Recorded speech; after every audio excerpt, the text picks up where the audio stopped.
Hey babes, so in today's lesson, let me slide back a little bit. In today's lesson, we're going to be doing just a little bit of role play while we are brow mapping our client. So if this was our client, right, we're getting ready to brow map. We want to start first and foremost by cleaning the brows, right, which I've already done, but for training purposes, I'm going to wipe them down again. Boom. We're going to let that dry. And, we can make small talk with our brow client. Hey, girl, how are you? What's the vibes? So now, we want to make sure we get our sticky ruler on, and we want to make sure that we have it aligned in the center of her face, okay? And we already know that when it comes down to our bone structure, 90% of us, or a higher percentage, babes, our faces are uneven, okay? Period. We can already see just by analyzing her that one of her brows is already higher than the other one. That means that there may be some asymmetry going on. So don't panic. It's just your job as the brow artist to do the best that you can with making her brow symmetrical. Okay? So look, we're going to start today. I'm going to be using my calipers, which me personally, I don't really too much like to use a caliper, but for training purposes, I will. So we're going to start with the outer corner of her nose, right? And we're going to bring that line here. And we'll do the exact same thing on the opposite side. The outer corner of her nose, bring that line here. All right. Now, we're going to start with the outer corner of her nose again, and the very outer corner of her eye. Can you guys see this? Let me turn this a little bit. The outer corner of her eye, we're just going to follow that line, and boom. And we're going to do the exact same thing on the other side of her face. Outer corner of her nose, outer corner of her eye. And remember, there are many ways to brow map. This is just one that I'm choosing to show you guys. All right. So now what you can do is you can actually take your calipers and you can start here, right? Let me start on this side. You can start with the head of her brow. And that was down there a perfect measurement. That's about 66. So what you can do is you can actually, as you can see on the back of these calipers, I've already done that, but you can actually take your brow pencil and you can mark the back of the calipers, right? And then all you have to do is transfer this measurement to the opposite side of her face. But see, sometimes we're dealing with asymmetry, so it won't line up. Like in this case right here. All right. Oh no, that's actually accurate. Boom. Now, we want to go to the highest part of her brow, right? And I would say the highest part of her brow would be here, which is at number 5. And we want to mark that line. And then what you can do is you can come here to the highest part of the brow, which is pretty much a 5 as well. Or you can measure with your calipers the head of the brow to the highest part of her brow. Remember, you want to make sure that you take that brow pencil, transfer it to the back of the caliper, and then this exact measurement just come across and transfer it over. You will just wipe up. Boom. All right, so right now we have the head of her brow marked, the arch of her brow marked, and what would be the tails of her brows marked. But because of how her brows are already drawn in, we're not going to use the accurate, quote unquote, accurate measurement of the tail of her brows. All right. Now, we want to come here. You want to come to the head of her brows, right?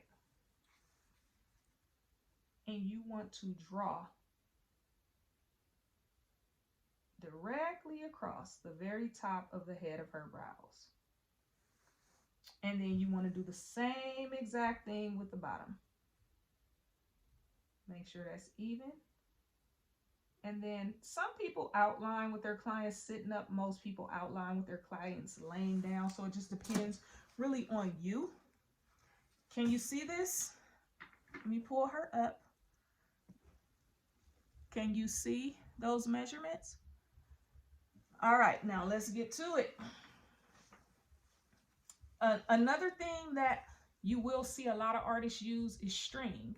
Again, there is no right or wrong way of going about this, babe. So you can use string, you can freehand, you can use a caliper, you can use a sticky ruler. Whatever it is that you are comfortable with, that is what you do, okay? There is no right or wrong way. The only thing you want to do is make sure you give your client a bomb pair of brows, okay, that complement her face, period. So now, I don't have any string, but typically with string, what you would do is you would go take the highest points of her brows and draw a line. So I'm gonna use my caliper to do it, okay? But because the caliper is solid and it isn't pliable, I have to kind of curve it with me as I go around. And see, remember we were just saying this brow is higher than the other. It actually is. You can see that here with this drawing. This brow is higher than this brow here. Perfect example. So I just won't be using that measurement, all right? Now what we want to do is we want to start freehanding the way that I'm going to teach you. You want to start connecting these lines, all right? So you'll start here and work your way up and start connecting those lines. Boom, boom. And you can bring that down if you like. Yeah, that kind of rounded her face out a little better, huh? Okay. And then the same thing here. You just want to start connecting those lines. And you want to make sure that you have a sharp brow pencil, okay? We want to work with a sharp brow pencil. Connect those lines and curve, bring her natural curve down and around. Okay, y'all see her? Y'all see her coming through? So we want to connect the head, bring that around, bring this around.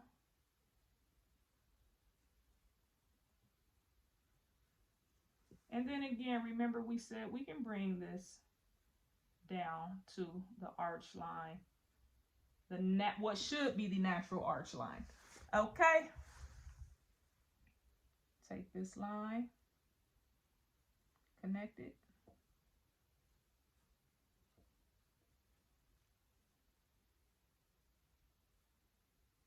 Boom. Boom, bring it around to that natural arch line.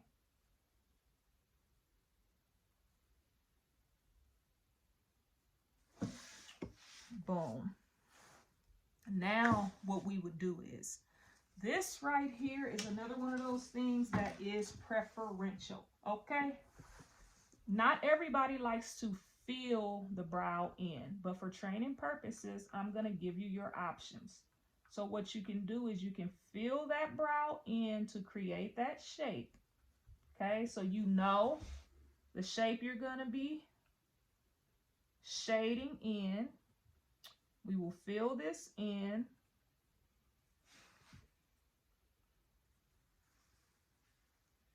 Fill it in, and then we will actually clean it up.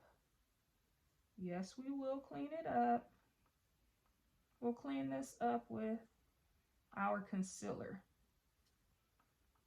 A lot of artists, again, it's preferential. You will not see them filling the brow in. They just feel like it's a mess, it's time consuming, and to each his own. There's no right or wrong way of going about this process, all right? No right or wrong way.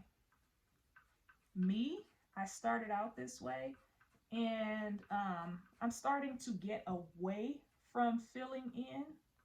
I feel like my craft has gotten to a point where I work better when I am not filling the brow in beforehand for the pre-draw. I can outline the brow with the brow pencil and then go ahead and outline the brow with my machine. Now, I'm not going to be outlining with my machine on her in particular, okay? I will not be doing that. She is not a real person, and her skin, yeah, won't absorb the ink. So let me get up real quick, and let me get my supplies, my concealer, and her cup.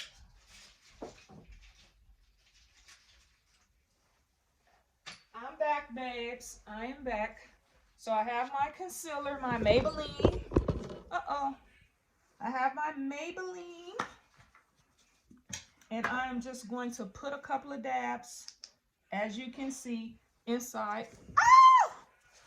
Don't do me today. Don't do me. All right, I'm back. And I'm not going to edit that out because I'm real and things happen. If you were with a client and this happened, don't